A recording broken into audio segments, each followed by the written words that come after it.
थियोक की पहाड़ियों में बलग गांव के उत्तरी छोर पर शांत बहती गिरी गंगा नदी के किनारे एक रहस्यमयी और प्राचीन स्थान है, बलग मंदिर समूह। यह केवल मंदिर नहीं बल्कि आस्था, इतिहास और लोक कथाओं का जीवंत संगम है। एक रहस्यमयी शुरुआत। बहुत समय पहले जब इस क्षेत्र में घने जंगल और सन्नाटा था, गांव के लोग एक अजीब घटना से हैरान थे। एक गाय रोज सुबह निकलती और एक खास झाड़ी के पास जाकर अपना सारा दूध खुद ही धरती पर बहा देती। गांव वालों को लगा यह कोई साधारण बात नहीं। एक दिन उन्होंने उस जगह की खुदाई करने का निश्चय किया। जैसे ही मिट्टी हटाई गई, वहां से एक दिव्य शिव प्रतिमा प्रकट हुई। सभी स्तब्ध रह गए। लोगों ने इसे भगवान शिव का चमत्कार माना और उस स्वरूप को मंगलेश्वर महाराज के रूप में पूजना शुरू कर दिया। कहा जाने लगा कि यह शिव रूप संतान देने वाले और जीवन में मंगल करने वाले देवता हैं। पांडवों और राजा बलि की छाया। लोक कथाएं यहीं नहीं रुकती। कहा जाता है कि पांडव अपने वनवास के दौरान इस स्थान पर आए थे और उन्होंने ही इन मंदिरों की स्थापना की। इसलिए इस क्षेत्र को कभी पांडवों की नगरी भी कहा जाता है। एक और कथा इस भूमि को और भी रहस्यमयी बना देती है। यह स्थान कभी राजा बलि की कर्म भूमि माना जाता है। कहते हैं उन्होंने यहीं अपना एक 100वां अश्वमेध यज्ञ किया था, जिससे यह भूमि और भी पवित्र बन गई। मंदिर निर्माण की अद्भुत कहानी।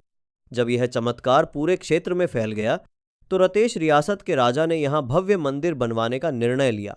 एक दिलचस्प लोक कथा के अनुसार मंदिर का नक्शा किसी कागज पर नहीं बल्कि एक मकड़ी के जाले में दिखाई दिया था।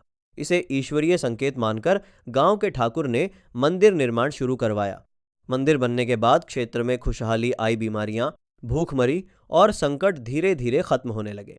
मेले और आस्था की गूंज।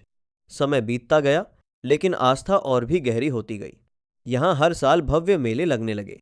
पहले यह 7 दिनों तक चलता था, अब 5 दिन का विशाल आयोजन होता है।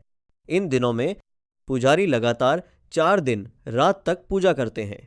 शाबर वेद मंत्रों के साथ जागरण होता है।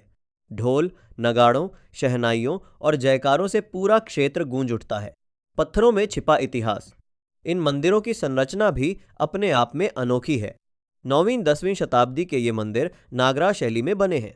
गर्भगृह में शिवलिंग स्थापित है और आसपास सूर्य, गणेश, विष्णु, दुर्गा और शिव पार्वती की प्रतिमाएं मौजूद हैं। दीवारों पर उकेरी गई नंदी और शिव के विभिन्न रूप, साथ ही विष्णु के अवतार, यह सब इस बात का संकेत देते हैं कि यहाँ केवल एक देवता नहीं बल्कि पूरी सृष्टि की झलक मिलती है। आज भी जीवित है आस्था। आज भी बलग मंदिर समूह में श्रद्धालु दूर दूर से आते हैं। टूटे फूटे खंडहर, पुराने शिखर और बहती गिरी गंगा सब मिलकर एक ऐसी कहानी सुनाते हैं जो सदियों पुरानी होते हुए भी आज जीवित है। यह सिर्फ एक मंदिर नहीं है, विश्वास, चमत्कार और इतिहास की वो कहानी है जो हर आने वाले को अपनी ओर खींच लेती है।